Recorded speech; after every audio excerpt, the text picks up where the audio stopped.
Alors simplement, ce qu'il faut retenir pour reconnaître ce champignon, ce très bon champignon comestible, c'est qu'il a une forme de trompette. Et non, ce ne sont pas des trompettes de la mort, mais bien des chanterelles en tube. De toute façon, c'est la même famille. Alors, un pied plus ou moins jaune, qui a des teintes de jaune-gris, jaune-brun, donc qui varient un petit peu, mais un pied quand même relativement plus vers le jaune. Sous le chapeau, nous observons donc des plis, pas des lames, ce sont des plis, et qui sont quand même bien marqués. Donc des plis bien marqués sous le chapeau, un chapeau qui a des couleurs brunes, brune ocracée, brune jaune, ça varie aussi un petit peu. Dans quel milieu on peut les trouver? On les trouve essentiellement dans des milieux comme les résineux, donc surtout épicéa. Donc avec les résineux, on les trouve aussi également sous feuillus. Moi je vous conseille quand même d'aller chercher plutôt sous les résineux, c'est plus facile parce que sous feuillus c'est assez difficile quand les feuilles tombent de les voir honnêtement.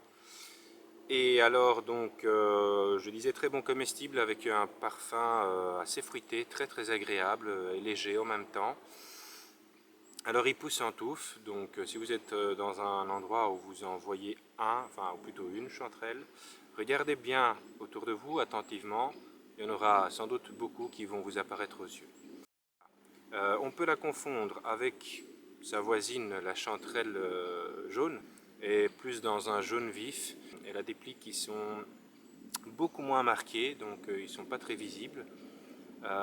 Et un chapeau qui est plus foncé quand même, un brun plus foncé. Mais tout aussi comestible, très bon comestible. Et alors, autre chose, mise en garde quand vous ramassez ces champignons, regardez toujours bien sous le chapeau s'il y a bien ces fameux plis. Parce que vous pouvez, sans vous en rendre compte, mettre un champignon très toxique qui est la Léocie qui pousse dans les mêmes milieux, seulement elle n'a pas de plis. Et là, elle est gélatineuse de la tête aux pieds. Elle a une couleur de la tête aux pieds qui va d'un jaune à un jaune vert, voire même plus ou moins un vert brun olivâtre. Gélatineux comme champignon à tel point que quand vous essayez de l'extraire de la terre, c'est même très difficile parce qu'il vous glisse vraiment entre les doigts. Donc faites très attention à ça. Léocie lubrique qui pousse dans les mêmes, parfois même on le retrouve dans les mêmes touffes de chanterelle en tube. Donc regardez quand même bien, ça n'a pas de plis, c'est un chapeau lobé, c'est jaune de la tête aux pieds et c'est gélatineux. Comme la gyromitre, il contient des hydrocarbures très toxiques, donc franchement pas rigoler avec ça. Alors pour les conserver, il n'y a pas plus facile que ce champignon. En général, tous ces champignons qui sont creux comme ça, ils sèchent très vite. Alors vous pouvez faire, soit si vous n'avez pas de déshydrateuse, vous pouvez faire une sorte de collier en guirlande, donc vous faites un petit trou dans chaque champignon et vous y passez un fil et vous le suspendez dans une pièce aérée sèche.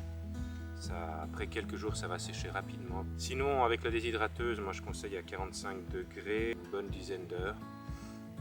Et puis, si vous voulez manger directement, tout simplement, le mieux pour savourer un champignon quand c'est la première fois, c'est toujours faire une poêlée avec un petit peu d'huile d'olive ou un petit peu de beurre, ça dépend de chacun, un tout petit peu de sel, et commencez déjà comme ça, au moins vous pourrez déjà apprécier la totalité du goût du champignon. Pour le reste, je vous salue, continuez à me suivre, c'est un plaisir, et puis je vous dis à tout bientôt.